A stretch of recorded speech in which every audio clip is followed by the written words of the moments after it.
Hi everyone, today I want to recommend the best Esim application for Myanmar, and you can find the link to it in the description below this video. If you use this link, you will get $7.5 welcome bonus, which is quite huge.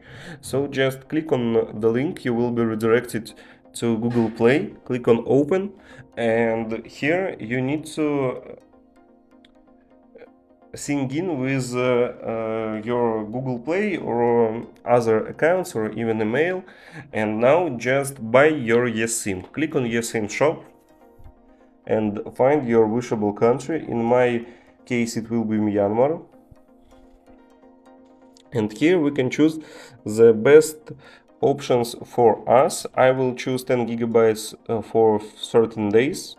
Click on I understand, choose how much bonus points you want to spend, click on next, add a new card, and here we need to add our payment information. Once you've done that, you are ready to go, and that's it. With excellent coverage, competitive prices and huge welcome bonus, you will definitely like this app, so be sure to try it out.